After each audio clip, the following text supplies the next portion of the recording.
Good morning out to everybody. This is Alan. Hey, thousands are stranded in Eastern Europe. Can't get home. Our own planes have been shot down. 3 of our own planes have been shot down by friendly fire. The channel of Hamas has been shut down. Where do we go from here? And what the war would most consider the beginning to the end.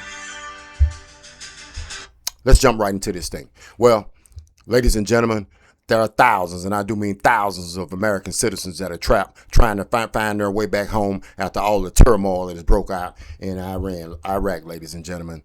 This is a sad story, and it's one of these situations where the very first thing you're going to ask yourself, the same question that was posed to the president, is why didn't we have a better plan moving forward? Now, when the president was asked that, the president stated that everything happened so fast, and he didn't know that they would respond to them like they have. Well, I don't agree with that one because they did already tell us that they were going to respond if we attacked them. For the American citizens that are trapped over there, you have a right to go and do as you choose. But 8 months ago, when we first struck them, why didn't you get out then? Because you already knew what was going to happen if they didn't abide by the rules. So now we're going to have to spend millions, and I do millions of dollars, to try to get our American citizens back home, back into safety. Ladies and gentlemen, I'm here to tell you, this is a problem. So for those of you out there, as I reported out a couple of days ago when they bombed the airport in Dubai, I stated there are a lot of American citizens out there who feel privileged and don't even know what's going on. Well, I tell you what, when you pull up to the gas station or gas pump this morning to get you some gas, and when you start to wonder why gas prices have skyrocketed, then I bet you pay attention then. The channel of Hamas, which 20% of most of the oil for the whole world goes through this channel, now has been shut down. Now, President Trump advised that he's going to use the U.S. Navy to help escort ships in and out of there.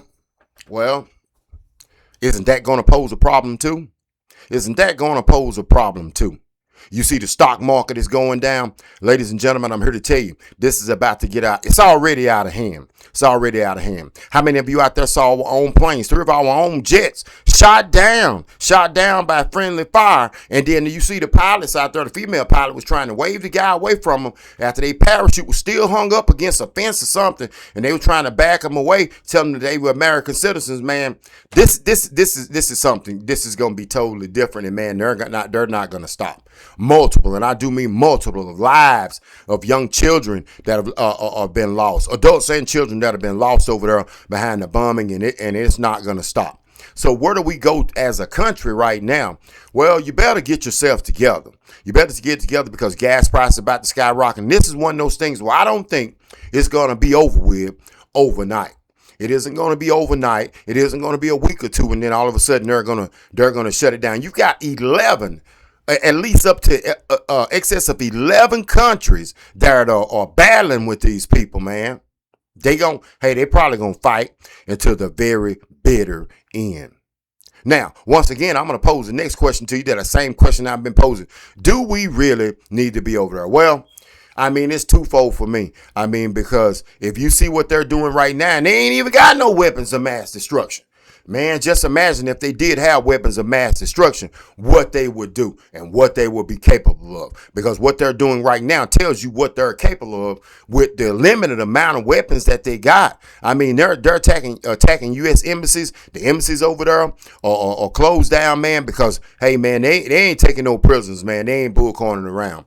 So as you on your way to work this morning, on your way to the office, wherever it is that you may be employed at, I want you to take a little bit of time and think, man, that hey, things were already getting rough on the economy in the United States. But if you thinking for 1 second that it's about to turn around, this right here, ladies and gentlemen, we're gonna have to feed and support this war. We're going to have to support it. Regardless of whether you like it or not, we're going to have to support it. And it's going to take dollars that the American citizens don't have right now.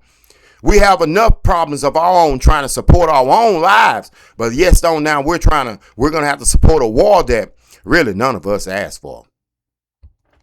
I'm just being frank about it. None of us really asked for this to happen. So as the day continues, I'm going to continue to monitor out and watch this thing. But I'm telling you, ladies and gentlemen, it's already out of hand. Once again, we've got thousands, upwards of thousands of citizens that are stranded. They're going to be using every means that they can to try to get these citizens back to American soil and try to get them safe, get them out of that country and get them safe. We've got our own fighter jets that have been shot down, and now the Hamas waterway has been shut down. And that right there is really one with the American citizens that are trapped. That's one right there that you're going to see over the next few days, the impact that's going to have on us here on American soil. Ladies and gentlemen, is it the beginning? Is it the beginning of the end? I don't know. There are a lot of people looking at it different ways, man, but I'm telling you right now, it's not a good thing. It's not a good thing. I don't know. This is Alan with The Drive this morning. Hump Day Wednesday. Be careful out there. We'll be reporting back out this evening. Have a good day.